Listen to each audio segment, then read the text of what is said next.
Hello, everyone. I am going to tell you a story, a real story. I titled it The Day My World Stood Still. And its subtitle, I Lost My Son to Leukemia.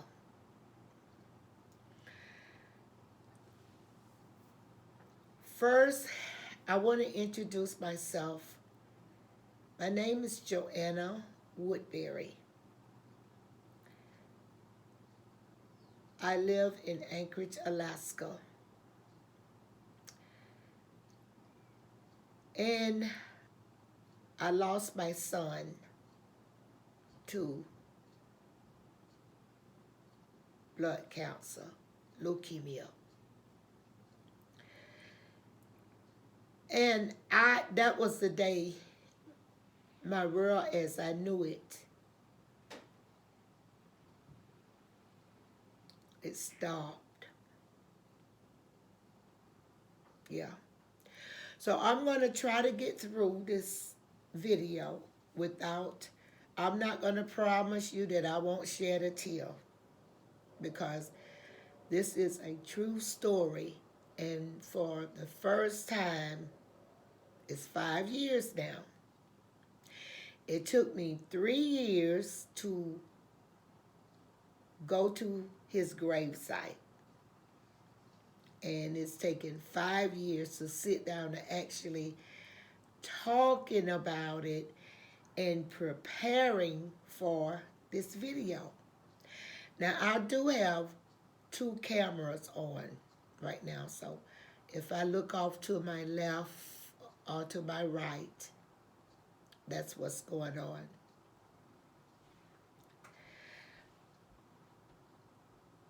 You guys,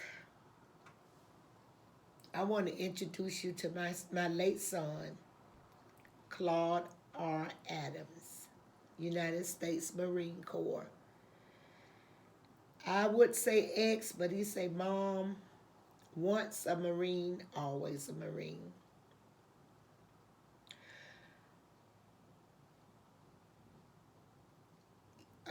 In 2017,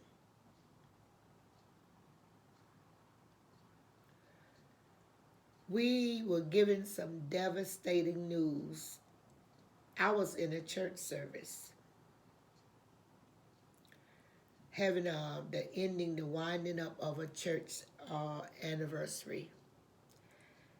And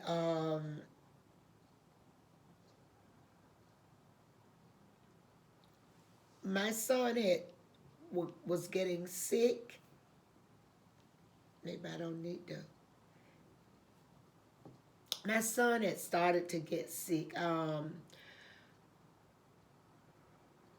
was over to his house and he was saying like I had like the flu. So I went over and then I did see him. He was looking really sick, like he had the flu.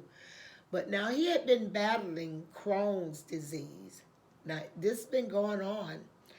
And something happened where I almost lost him years before that, like 3 or so years or 4 years before that incident. But I thought everything was all right. So he had bought him a home, and it was almost a year. He was in this. No, it was more than a year, but when we talked, and he asked me, he said, "Mom, do we have bruising in the family? Like skin bruising in the family?" And I said, Oh yeah, I bruise all the time, you know. So we didn't think nothing of that. And so he was saying, well, I got this like this flu and I can't shake it. And then even he was on his Facebook page telling his friends and stuff that he had this flu and he couldn't seem to shake it. And that was in February. So then I told him, I said, well, look, son, after church, I will be come over and I'm going to pray with you. And I said, I'm going to pray for this house because ever since you've been in this house, you've been getting sick. And I'm going to pray for this house. I don't know what it is in this house. I was thinking like black mold or something like that was in this house.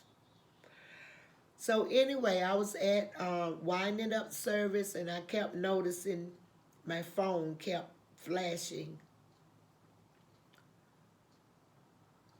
Uh, it was my son. And I say, didn't I tell him that I was in service and I was coming by his house as soon as I could? But I just got this strange feeling, so I got up, gathered my things, and went into the foyer of the church. And I called them and I say, like, why are you calling me, like blowing me up? I'm coming. He said, Mom, no, come to the hospital. I couldn't wait. I'm at the hospital, Alaska Regional, and they telling me I have cancer and I don't have long to live. And I really don't remember what happened.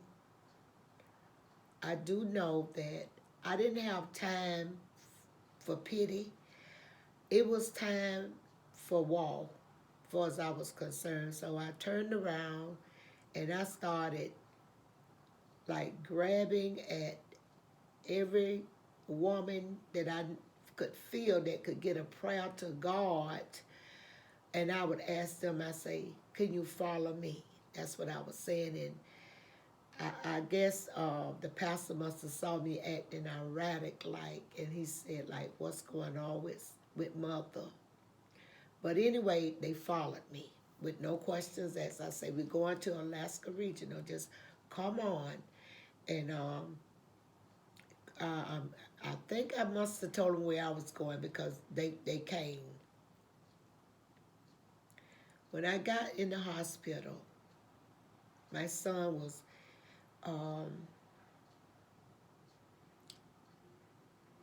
laying there, and I knew that I was his mother and that I could not break down. This was not the time. So I had to be strong and I had to come in there before I entered his room. I took a deep breath and prayed and I put this smile on and I stepped into the room. He was looking right at me. Yeah, he was looking right at me. And I told him, what's this? You not going to do this to me. That's, Satan is a lie. And you're going to be all right. And they was packing him up, getting ready to take him to Seattle. By this time, the sisters, they did come into the room with me and we gathered around the bed and all the faces were familiar to him because we all went to the same church. We were part of the same congregation. So my son, he was so happy. He felt so good because all the saints and his friends and stuff were there. And everybody told him, you got this, man. You got it. So his team was there. His cheerleading group was there. Now, I may not use the correct words or even the proper English, This is not scripted, okay? I'm not going to make it scripted. I'm going to talk like a mother would talk.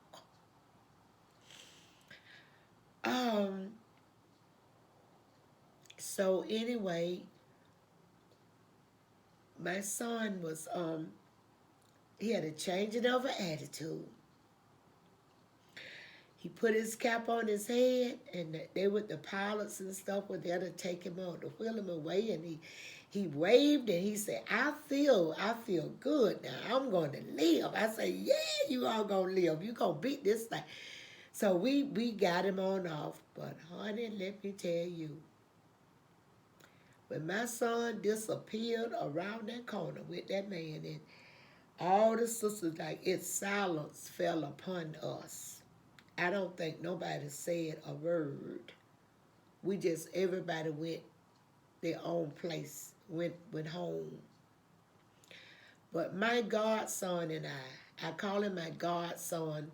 I just adopted him because that was my son's best friend. He acted more like a baby brother to my son. Matter of fact, he and my baby son are the same age, so it was just like a baby brother. But they worked in the same profession. So when I got to the parking lot, my godson and I, both of us lost it right there in the parking lot. And while my son was going to, he was gone on the jet, going to Seattle. And we lost it. We were crying, and so my godson had to be strong for me, you know. Yeah, I know he did. But I was like, I was in a daze. I was in a daze. Because now my son had got the news that he had cancer, stage 4, but he was still alive. Okay? And I am a woman of faith. I believe that the Lord would heal him, and I believed in my heart that he would be all right, that he would live and not die.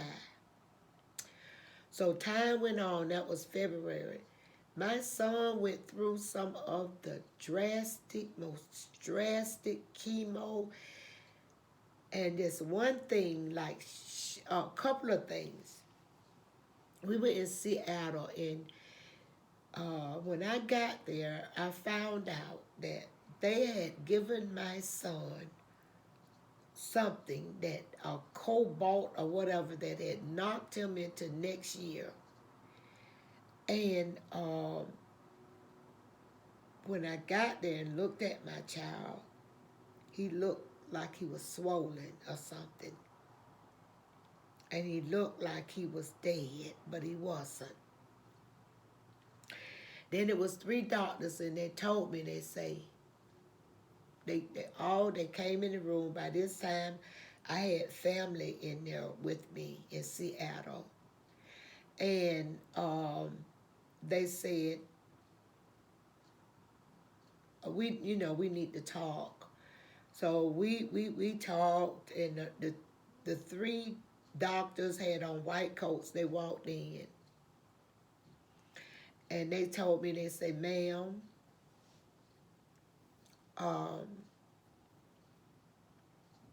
what we had to give him,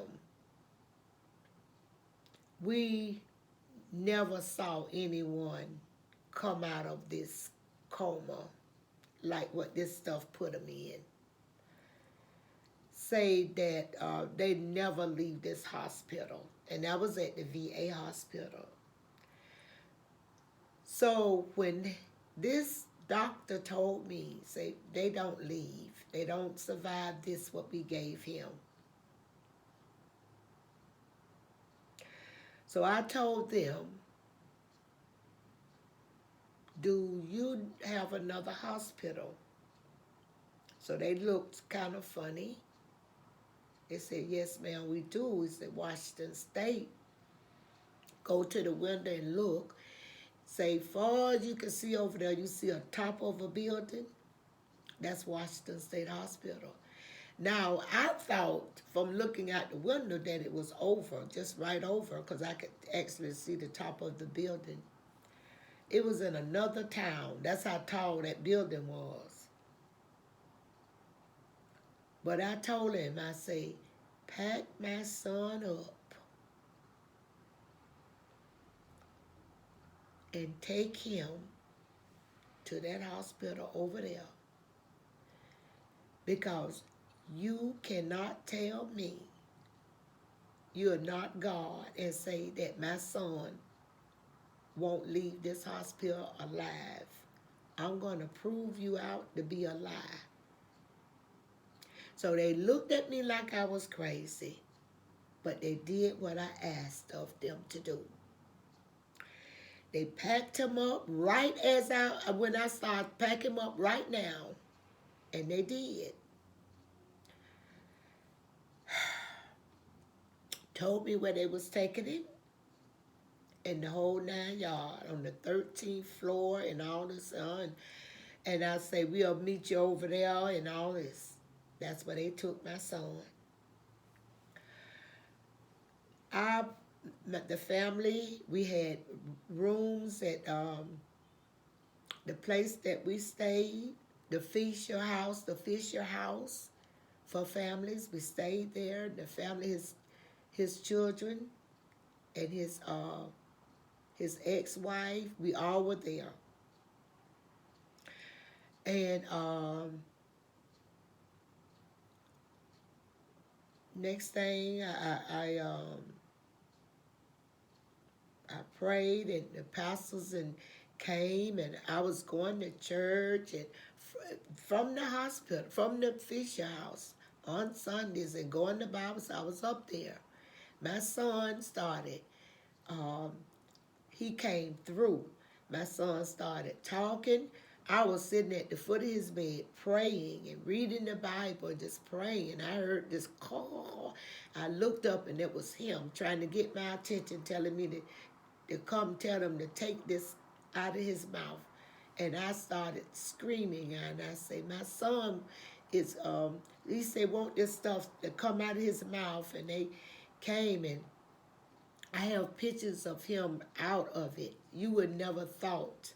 But with God, I knew all things were possible. I kept leaning on that. I kept leaning. Nobody would not, I was not to be moved. So he got out of that. He started to even walk. So when he started to walk, they moved him on the 8th floor. And then I say, well, Lord, you got it. You got it, you know. And I left, and I came back to Alaska, because I had to take care of his affairs, his house and his business and stuff. So, and plus I had a job. So I came back home, and he and I went back up to Seattle supposedly for a bone marrow transplant. They was doing something to find him a candidate, and he and I were up there, staying in a hotel and everything. We did that together. Yeah, all of that. Went back home, and the next thing you know, he did get married right here in my house, because I couldn't keep running back to Seattle.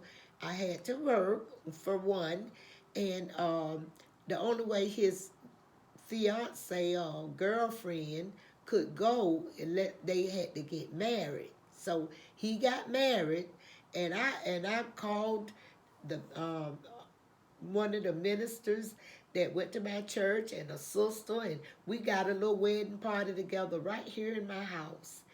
And they got married, and they went on to Seattle.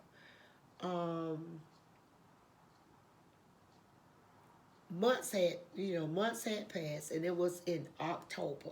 By this time, it was October. He was going back and forth to doctors and stuff. And a lot of stuff was kept a secret from me. By this time, my son knew things that I wasn't privy to. I found out later after his death from the military that he didn't want me to know, but I wasn't privy to the records or anything. So my son didn't want to upset me. So I was working. Here's when life as I knew it was not. The world stood still, like in a few seconds. Well, it never was the same to this day. To that day, not the day he actually passed, this day. I was working on an after-school program, and I was outside with the children. And it was cold outside. It was October the 14th to 2017, October 14th. And it was almost 6 o'clock p.m. Alaska time. So my son had gotten confused on the time because he was in Seattle, going to Seattle for this bone marrow transplant. That's what he was going to Seattle for. And when he was on the phone, matter of fact, we were FaceTiming. And I had my phone with me, and I was out on the playground with the children. And I said, son, I say, I told him I was at work. No, he said, oh, Mom, I forgot. The time is different there. I said, yeah, and I'm still at work. And he said, oh, yeah, he was laying in the bed, in the hospital bed. But the thing of it was,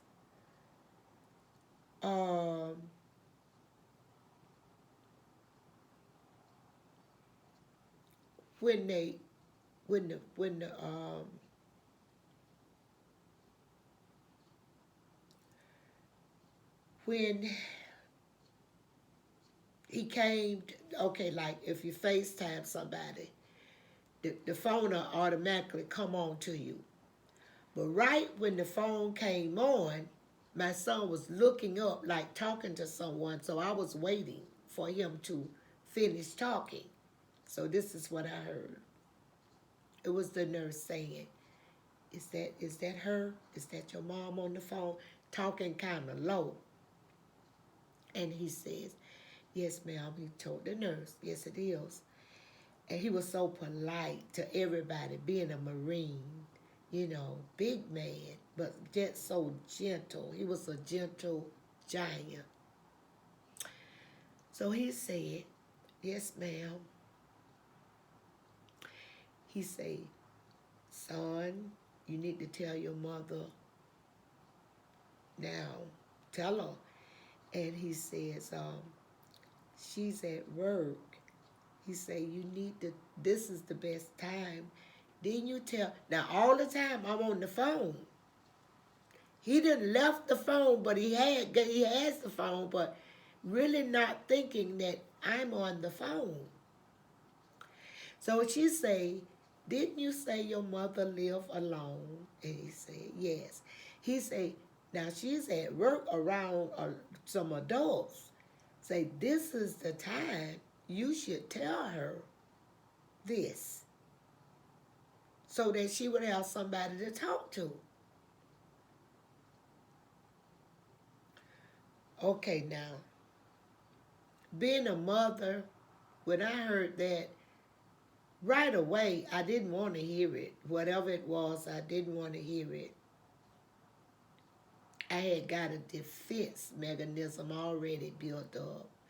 So I started like maybe like getting a little angry because whatever he was going to say, I really didn't want to hear it. I didn't want to hear it. So he said, Mama,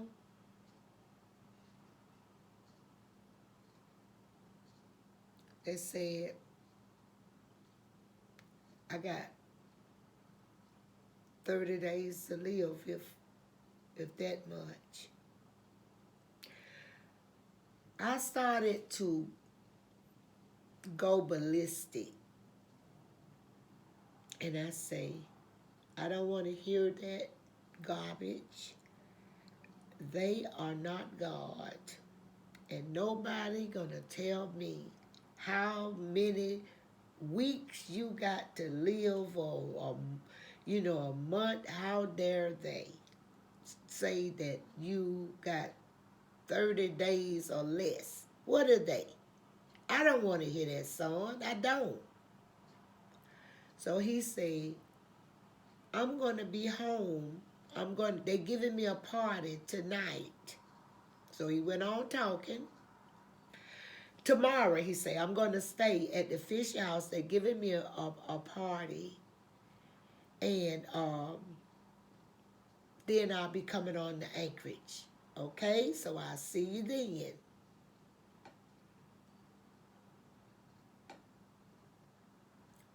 So then,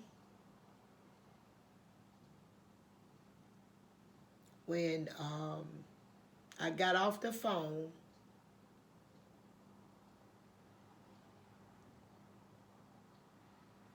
I never was myself again. I walked into the gym because that's where we were in the gym with the children, and the teachers they looked at me and they say, Joanna, what's wrong? You look like you saw a ghost. So I say, no, I didn't say anything. I was just,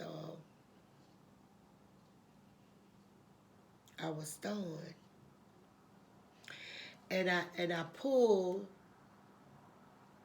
the head nurse off to the side and I say, my son said that he doesn't have but a month to live. And I say, would you mind if I leave? Because we got off at 6 o'clock anyway. And because I think he said, oh, Mom, I'm sorry. It's,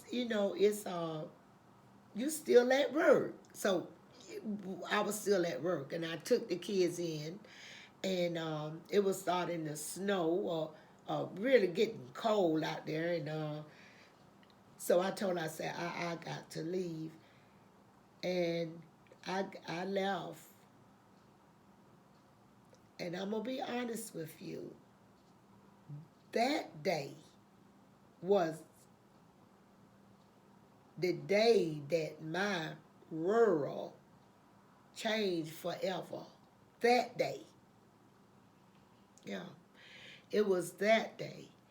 Even though we had they had given him a month.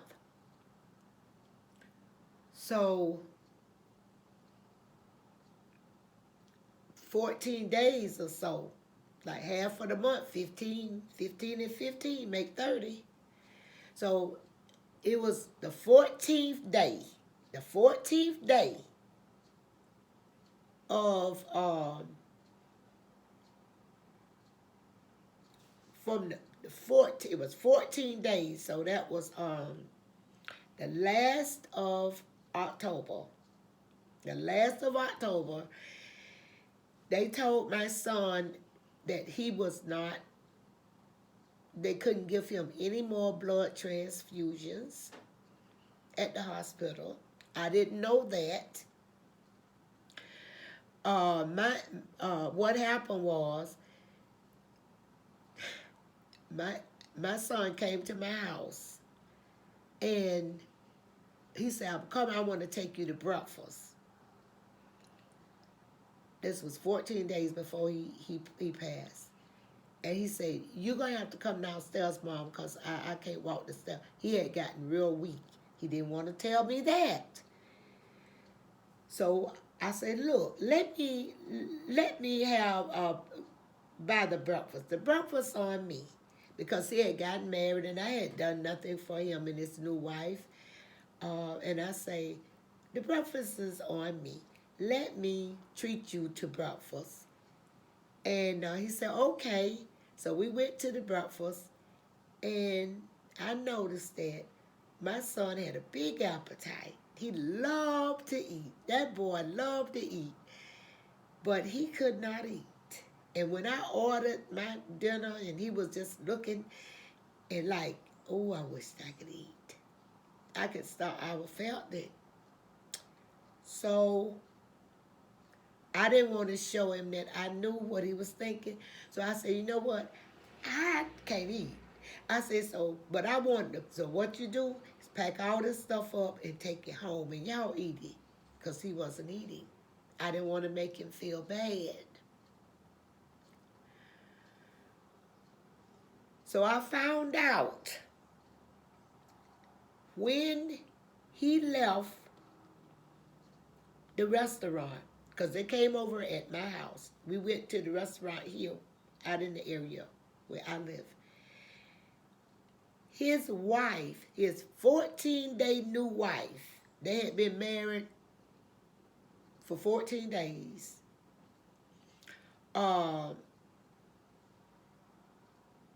Say they left my house and went straight to the hospital.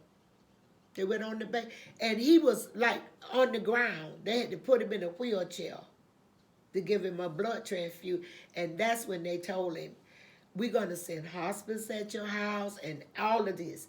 I didn't know none of this until it was done.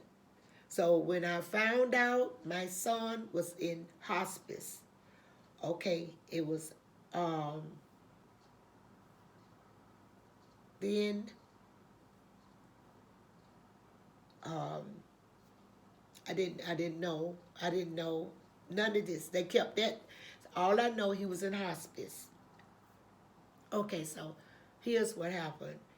It was the 14 days. The 14 days were up. The 14 days were up. Okay? So I noticed he wanted me to stay at his house. He was just like adamant. But he was just with me a few days before he went on hospice, walking around at a friend's house with me. You know, this friend had given him a camper to fix up, which he knew that he never would, but he wasn't going to show anything that he knew that would change, make me feel any kind of way. He protected me to the end from this. He just couldn't say it to me. So I went on, and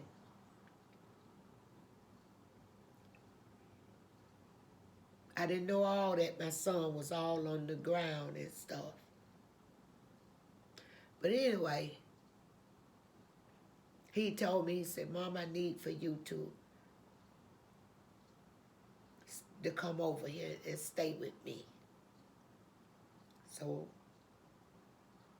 I did. He wanted me to clean up,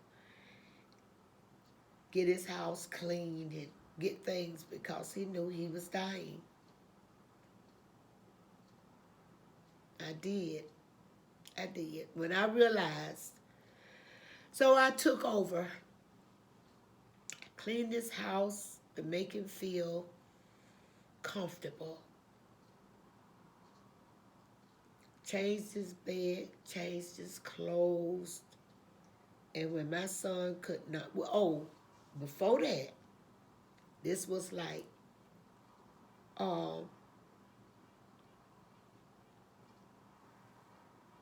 it was an evening, the day before he died.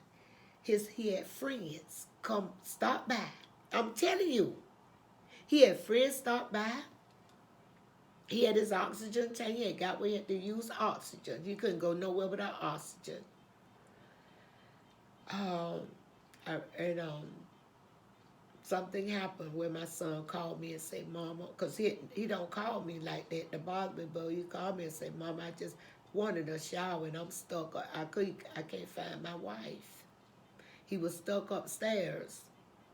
But anyway, he got downstairs and he got back. That was the last time he went up them steps, and I don't blame him.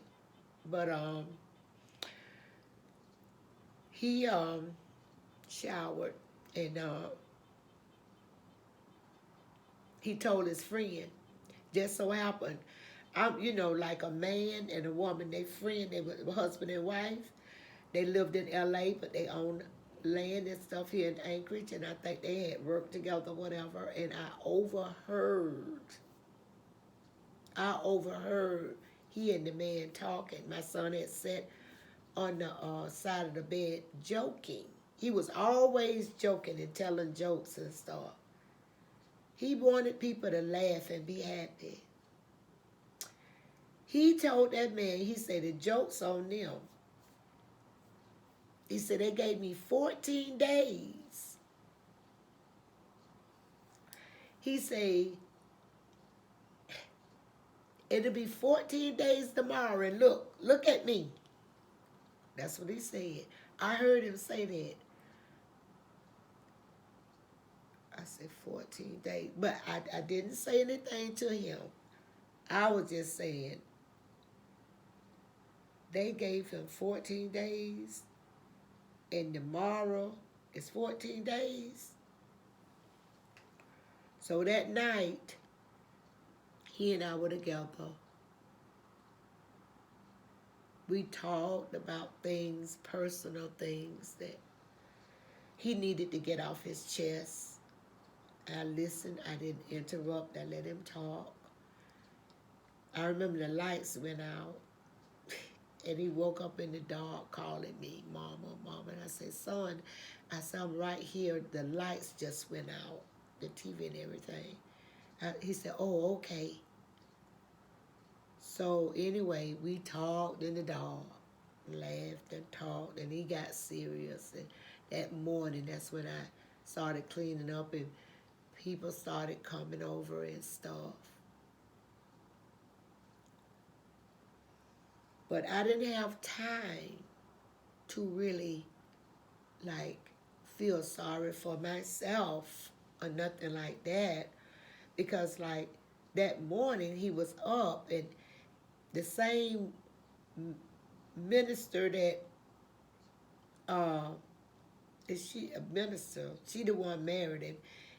She was there that morning, laughing and taking selfies with him in the bed, and just And then I had to call her back that evening to say, "Sister, come back. We he's getting ready to go." She said, "What?" So I gave him a going away ceremony.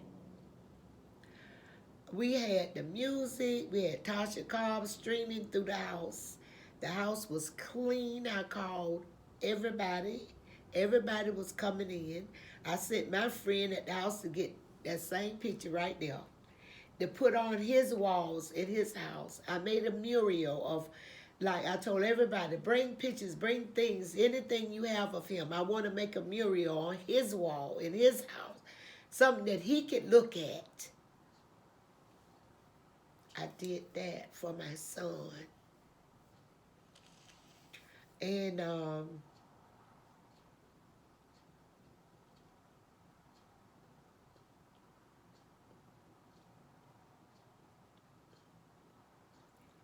yeah, so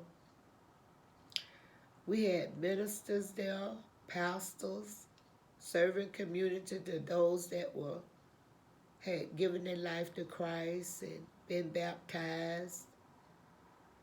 They would serve community. It was a service. My son was so happy in glory. The last words, when we thought my son was in a coma, he said, "Hallelujah," and he brought it from his gut. It was like he was happy. So I sat down. This is a speech, but you know, you have to look at it like this. Was this a blessing? I got to rub my son's warm arm, tell him what an honor it was that God gave me, choose me to be his mother in these 42 years of his life.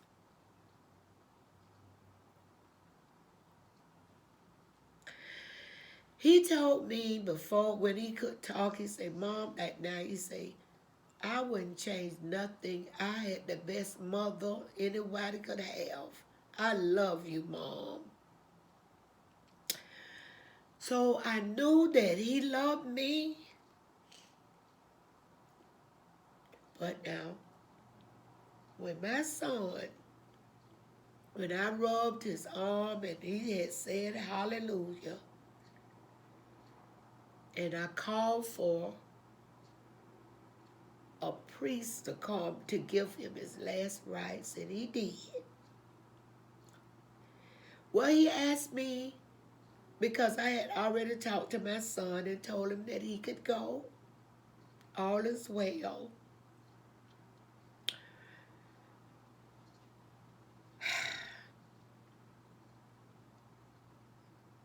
Told him he was going to be missed. How much I loved him. How much God blessed me with him. It was an honor and a pleasure to be his mother.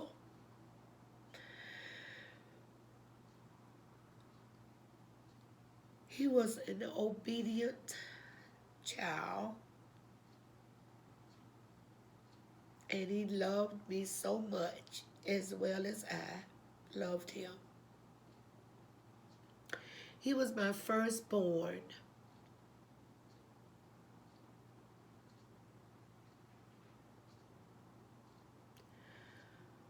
But when that priest said, you really need to leave the room,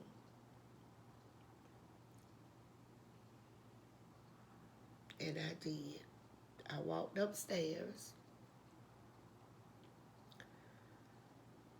and I went in the room, in the boys' room, in the foster kids, in his room, and I sat on the bed. The minute I sat on that bed, I felt a breeze pass by my face, like move my hair, like that type of breeze. A gushing of wind, air, and it was so fresh and sweet smelling. Not sweet as overbearing sweet, but fresh sweet. And overcoming swoosh, like the door was left over in the bedroom. So I I said, this boy got this. They up there and it's got this window open up here, letting this heat out. I opened the window, looked the curtain, shut tight, and I said that was my son. Took flight.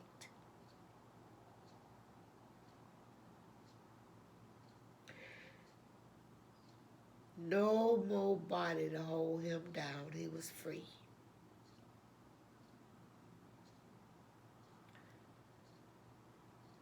I felt something that I no mother. Really, first of all, I felt jealousy. I felt so jealous that he get to be free from all of this, and he leave me. We went everywhere together when he was in Anchorage. he never missed a birthday. If my son, if I wouldn't answer the phone, my son would get up and drive over here to see what is wrong with me. Well, that night when we were talking, no, that day, he told his wife to go get this book right here. It's like a daily bread. And he said, Mama, I want you to, he left me this book. Yeah, he left this book with me. And he said, every day, I want you to read this book. He said, but it helped me. You know, it helped him. It helped him. I can only imagine. So the strangest thing about this book, the strangest thing, he had some advice for me. You want to hear what the advice was my son gave me? He said, Mom, something I don't never want you to do is give up the church. What he meant by that was, he and I, we church like it was, like people would be going out to clubs and stuff. That's how we did. We would be parked in cars, eating in the car, our dinner, because we'd be going visiting church. That's where our joy was. And that's where we joined together as mother and son in the church. I look at every picture that I found, is me and him somewhere hugged up together in the church. And our teasing jokes where we got to stop doing this because I had gotten a divorce.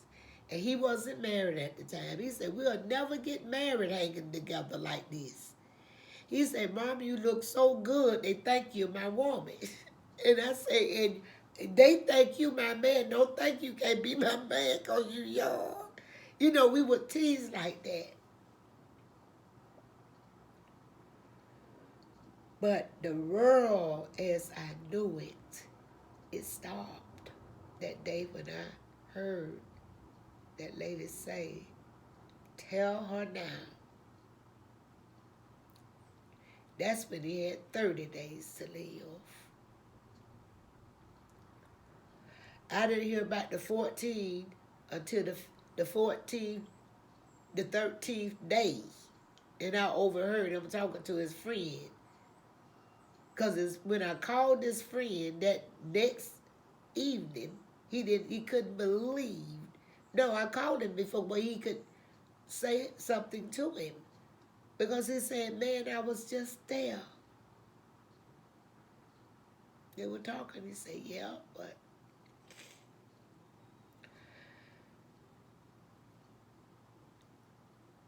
then that's not all. After they leave, you gotta grieve. That's the hardest. Grieving is the hardest, and you will never, ever, if you think you will never, ever, never be the same when you lose a child. It's a feeling I can't describe. It's like a piece of you is gone, or you forgot something that you need, and you got to go back and find it, but you can't remember what it is. It's a yearning, it's an itch you can't scratch, never reach it. It's a pain that will never go away, ever. It's a tear that won't stop falling. A mount, a sea. Cry me a river before you leave this earth. No. My life as I knew it, my world as I knew it, it's not the same.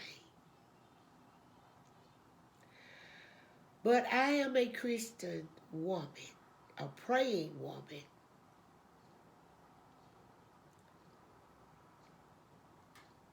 And God be the glory.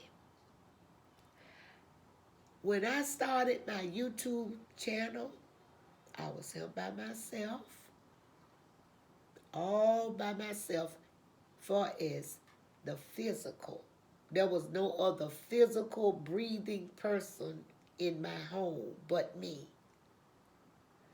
So many times that things have happened and transpired in my life where he was the missing link.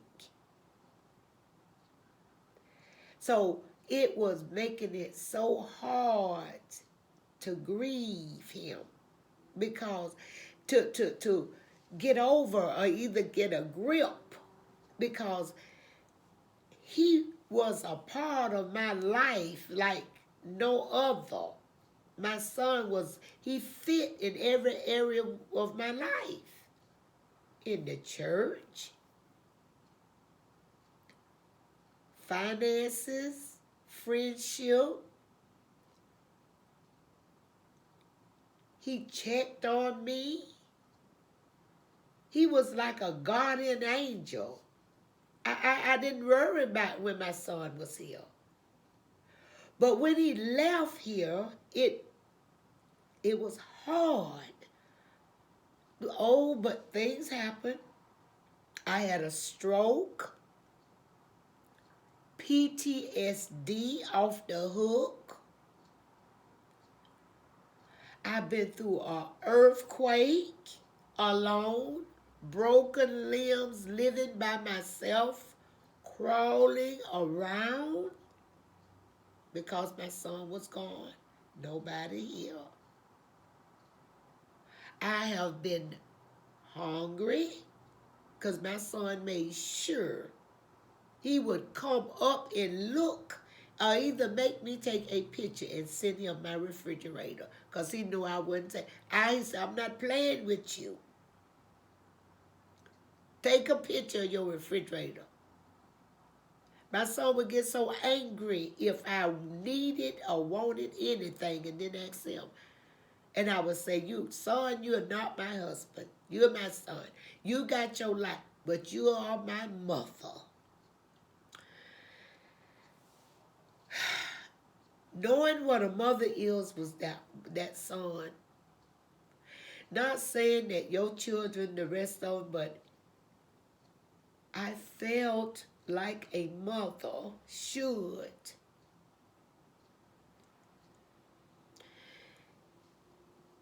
This boy will always be beside me in my videos. He's with me in my videos because he inspired me.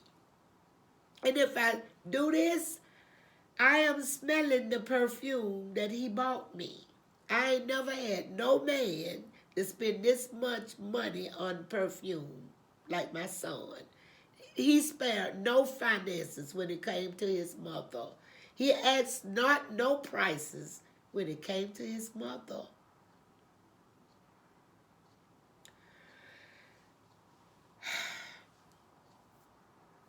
Yeah. But I'm not going to tell you that I don't still grieve. Grieving is, everybody grieve different. Everybody grieve different. Because by my holding it in and trying to be superwoman for everybody, I had a stroke. So, like that. And then trying to, it's hard. You got to try to maneuver your life when you have that missing link. It's trying to join and make some normalcy out of the world without this person is something else. It's very hard. Yeah.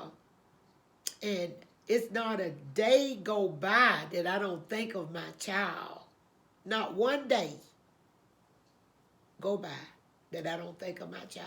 Not in a way that now that I hurt and I'm just all crushed. Sometimes when I'm doing a video, I just say, "Okay, son, you ready?" Like that. I know that my son's not here, but I keep his picture up here. That's when he was 18 in the military, going in the Marines, and it's just like he and I. That's what I'm saying, because he was always here beside me. Yeah, everywhere I went, there he was. He had something to do with me going somewhere.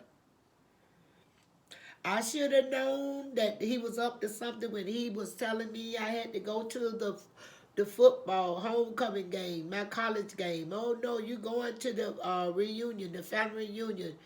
Well, he was paying for this stuff, and he wanted me to go and enjoy myself, and nobody would tell me that my son was going to die, that he had 14 days to live.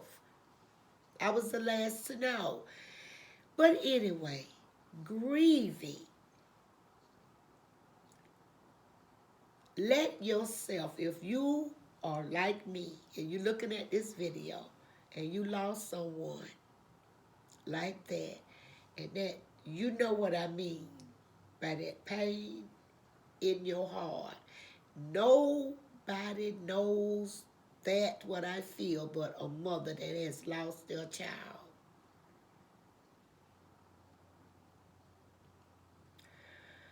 Yes, when a mother loses their child. And I'm going to tell you, that divides the mother from a wife. A wife, after her husband, that's some mother's child. And after her husband died, she could remarry. But that mother cannot get that son back, or vice versa, daughter or whatever. That whatever the child is, you get that one child, that child. If you have other children, but that child, that one is not coming back. But someone else can always replace your child with someone else. It's no big deal. But the mother will always pay for that child. Yeah. A mother's love for their children is something that is deep. So that when you see this man on this picture, now you know who he is. That's my late son, Claude R. Adams. He passed away on November the 14th, 2017 in Anchorage, Alaska. So if you lost a child and your world stopped as you knew it, or your life changed because of losing a child, I suggest that you get therapy. And I was in intense therapy. And my therapy did not start until 3 years after the death of my son. I could not go to therapy. I would not accept it. My godson and I went to the graveyard 3 years after the death of my son together. We both went. We couldn't go. He couldn't go. And we was like so hugged up together walking. You would thought we was going. We were just like holding on each other. He couldn't go. I couldn't go. And we finally went together. So, my life as I knew it The world as I knew it is not the same without my son. Never will be, and it cannot be replaced. One child can't replace the other child. You can have other children. I do have two other children. Those are my children, and you know what I'm saying? Each child, but my world stopped when I lost my child. And since I have the book, I'm gonna read you what today's date, what it is. I'm gonna read it to you. And it's speaking in the second term, in the words I and me is like Jesus is talking to you. That's how this about this not this about this book reading is by Sarah Young. That's the author. Uh, I give you my shield of victory, and my right hand sustain you. I won the ultimate victory through my sacrificial crucifixion and my miraculous resurrection. I did this for you, for all who trust me as Savior God. I accomplished everything. Your part is just to believe that you need a Savior to pay the penalty for your sins, and that I am the only way of salvation. Your saving faith sets you on a path to heaven. Meanwhile, my victorious shield protects you as you journey through this world. Use the shield of faith to stop the fiery arrows of the devil. When you're in the thick of the battle, call out to me. Help me, Lord. I trust in you. As you live in close dependence on me, my right hand does indeed sustain you, holding you up. I have incredibly great power, yet I use my mighty right hand not only to protect you, but to tenderly lead you and help you keep going. Sometimes I even gather you in my arms and carry you close to my heart. Okay, that's my story. I'm a mother that lost a son. My world will never be the same. My son. And this video is dedicated to my son, Claude R. Adams. I hope you enjoyed the video, and bye-bye.